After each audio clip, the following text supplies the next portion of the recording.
করলে রোজা ভেঙে যায়? Causes that make you fasting null and void, যে কাজগুলো আপনার রোজাকে নাল এন্ড ভয়েড করে দেয়। তো আমরা এবার পয়েন্ট আকারে শুনবো যে কি কি কাজ করলে। এখানে মৌলিকভাবে 3টা জিনিসের কথা বলা হয়েছে, কিন্তু আরো কিছু জিনিস আছে যেগুলো করলে আপনার রোজা ভেঙে যাবে।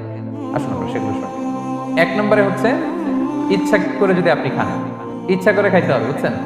ভুল করে খাইলে কিন্তু রোজা ভাঙে না। খুব মজার না ব্যাপারটা? অনেক সময় এমন হয়, অনেকের অভ্যাস যে সকালবেলা সে ঘুম থেকে উঠে পানি খায়। তো আপনি হঠাৎ করে 1 গ্লাস পানি খেয়ে ফেলছেন, খাওয়ার পরে মনে হয়েছে ওরে আমি তো রোজা, এখন কি হবে বলেন তো? ভাঙবে না? ভাঙবে না, ভাঙে নাই। শুধু 1 গ্লাস পানি না, ভুলে যদি 1 প্লেট ভাতও খেয়ে ফেলেন, ভুলে, রোজা ভাঙবে না। তো রোজা অবস্থায় এত বড় ভুল অবশ্য কেউ করে না, কি বলেন? পানির এটা হয়ে যায়, তাও প্রথম 1, 2, 3 রোজায়, হয় না? প্রথম 1 দিন 2 দিন 3 দিনে অনেক সময় এরকম হয় যে ভুল করে পানি খেয়ে ফেলে। তো ভুল করে যদি কেউ খায় তার রোজা ভাঙে না, অথবা জোর করে যদি কাউকে খাওয়ানো হয় রোজা ভাঙে না। ফোর্সফুলি খাওয়াইলে ভাঙে না, ইন্টেনশনালি যদি কেউ খায় রোজা ভাঙে না। ক্লিয়ার? 2 নাম্বার, ড্রিঙ্কিং ইন্টেনশনালি, যদি পান করে ইচ্ছাকৃত রোজা ভাঙে না। 3 নম্বরে হচ্ছে ফিজিক্যাল ইন্টারকোর্স, দিনের বেলায় যদি ফিজিক্যাল ইন্টিমেসিতে যায় হাজব্যান্ড ওয়াইফ, এবং দেহ থেকে যদি সিমেন আউট হয় রোজা ভেঙে যায়।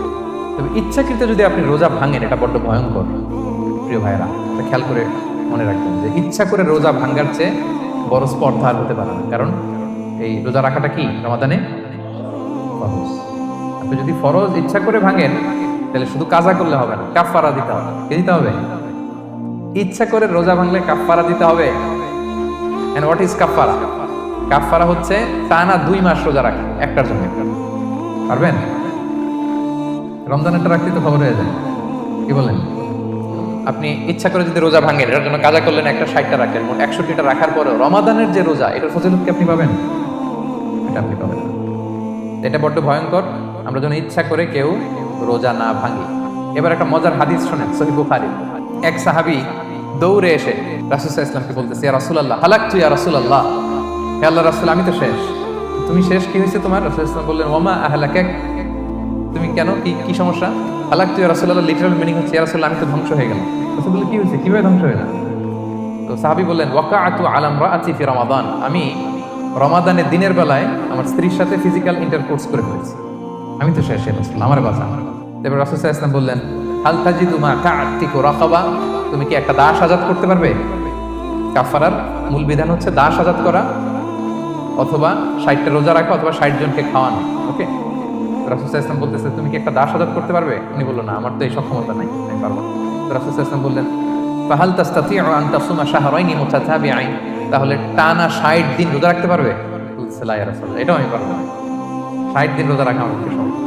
এরপর রাসূল সাল্লাল্লাহু আলাইহি ওয়াসাল্লাম বললেন, ফাহাল তাজিদু মা তুতঈমু 60 মিসকিনান, তাহলে 60 জনকে খাবার খাওয়াইতে পারবে? বলতেছে, না, এটাও পারবে না। তো কোনোটাই সে পারবে না। এবার উনি বসে রইলেন। ফাউতিয়া বিআরাকিন ফিহি তাম, হঠাৎ করে রাসূল সাল্লাল্লাহু আলাইহি ওয়াসাল্লামের কাছে এক ঝুড়ি খেজুর আসলো। এবার রাসূল সাল্লাল্লাহু আলাইহি ওয়াসাল্লাম বললেন, সেই লোক কোথায় যে কিছুই করতে পারবে না, ডাকো। এবার আসলে রাসূল সাল্লাল্লাহু আলাইহি ওয়াসাল্লাম বললেন, তুমি দাস আজাদ করতে পারবে না, 60 দিন রোজা রাখার নিয়ম এটাও পারবে না, 60 জনকে খাওয়ানো এটারও সক্ষমতা নাই, তাহলে এই যে এক ঝুড়ি খেজুর আসছে আমার কাছে, সাদাকার খেজুর, যাও, এটা তুমি দান করে দাও আল্লাহর রাস্তায়। এবার উনি বলতেছে, আলা আফকারা মিন্না ইয়া রাসূলুল্লাহ, আমার চেয়েও গরীব কাউরে দান করবো? রাসূল সাল্লাল্লাহু আলাইহি ওয়াসাল্লাম বললেন, হ্যাঁ।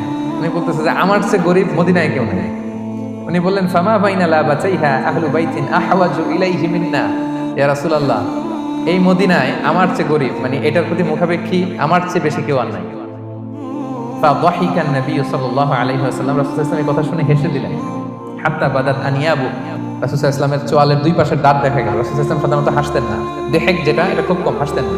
তিনি তাবাসসুম, যেটা স্মাইলিং, মুচকি হাসতেন, ওটাতে দাঁত দেখা যায়। কিন্তু এই লোকের কাণ্ড দেখে, এই সাহাবী রাদিয়াল্লাহু তাআলা আনহুর কাণ্ড দেখে রাসূল সাল্লাল্লাহু আলাইহি ওয়াসাল্লাম হাসি আর থামে রাখতে পারলেন না। ফাদাহিকান নবী সাল্লাল্লাহু আলাইহি ওয়াসাল্লাম, রাসূল সাল্লাল্লাহু আলাইহি ওয়াসাল্লাম এমন হেসে দিলেন যে ওনার দাঁত দেখা গেল, এরকম হাসি উনি হাসেন না। এরপর রাসূল সাল্লাল্লাহু আলাইহি ওয়াসাল্লাম বললেন, কি আর করা, যাও, ইযহাব ফাআতঈমহু আহলাক, যাও, নিয়ে তোমার ফ্যামিলিতে খাও। আর কি করলে রোজা ভেঙে যায়? ইচ্ছা করে যদি বমি করে রোজা ভেঙে যাবে, তবে অনিচ্ছার সাথে বমি আসলে রোজা ভাঙে। ক্লিয়ার? 5 নাম্বার হচ্ছে আল ইস্তিমনা, মানে মাস্টারবেশন, হস্তমৈথুনের মাধ্যমে কেউ যদি সিমেন আউট করে তাহলে তার রোজা ভেঙে যাবে, এবং এটার জন্য কাজা কাফারা দিতেই লাগে। 6 নাম্বার স্মোকিং, স্মোকিং যদি রমাদানে কেউ করে রোজা কিন্তু শেষ, কারণ এটার মধ্যে এমন পার্টিকেল থাকে যেটা আপনার ভিতরে চলে যায়, সো আপনার রোজা ভেঙে যাবে। খবরদার, স্মোকিং করবেন না।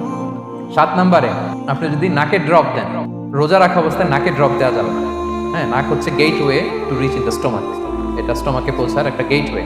আপনি নাকে ড্রপ দিলে দেখবেন কিছুক্ষণ পরে গলায় একটা তেতো তেতো ভাব অনুভব হয়, আস্তে করে এটা স্টোমাকে পৌঁছে, রোজা ভেঙে যাবে। নাকের ড্রপ এটা রাতে সন্ধ্যা থেকে শুরু করে সাহুর খাওয়া পর্যন্ত।